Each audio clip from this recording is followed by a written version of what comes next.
Hello दोस्तों, मैं आपकी राधिका। सभी को मेरा नमस्ते प्रणाम। आशा करती हूँ आप सभी अच्छे होंगे, स्वस्थ होंगे, मस्त होंगे।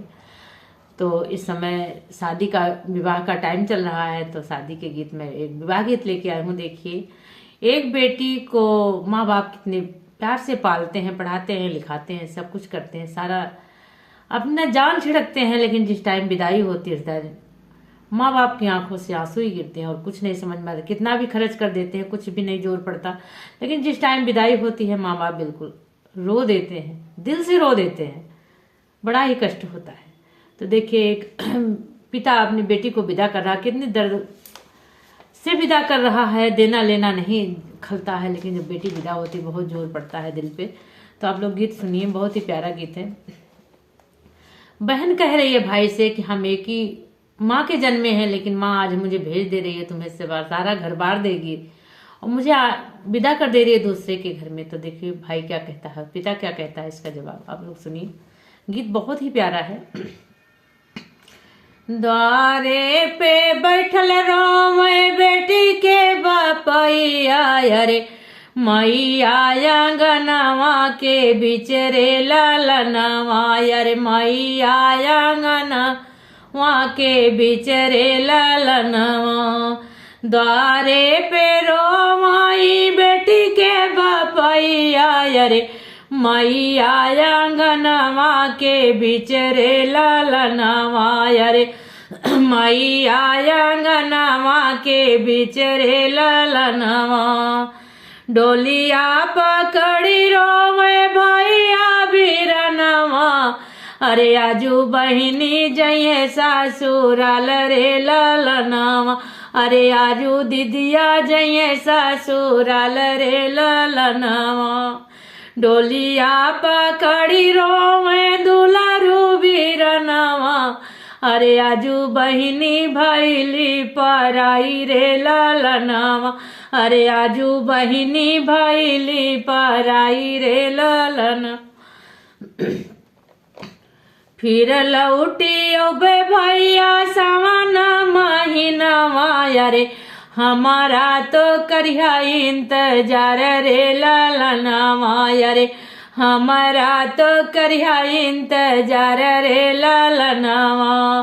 फिर लौटी ओबे भैया सावन महीनवा, अरे हमारा तो रहिया देखा रे बीरनवा, अरे हमारा के रहिया देखा रे बीरनवा।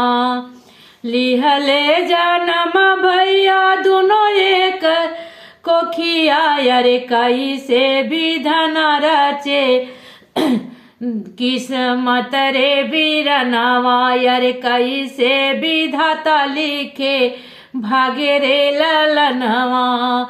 एकाई कोखिया में जन्मे दुई बहन भैया, कैसे विधाता लिखे भागे रे ललनवा, अरे कैसे विधाता लिखे भागे रे ललनवा।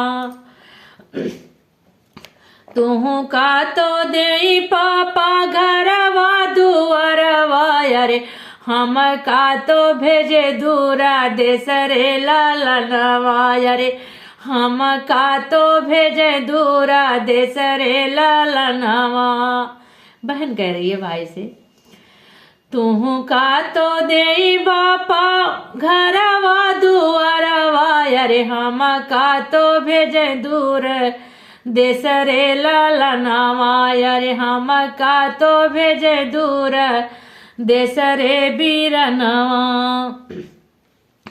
धन बाटी मैया बेटी बपैया, धन बाटी मैया मोरी धन्य बपैया, अरे कई दी है आज दुई आँख रे ललना, अरे कई दिए आज दुई आँख रे बीरनवा।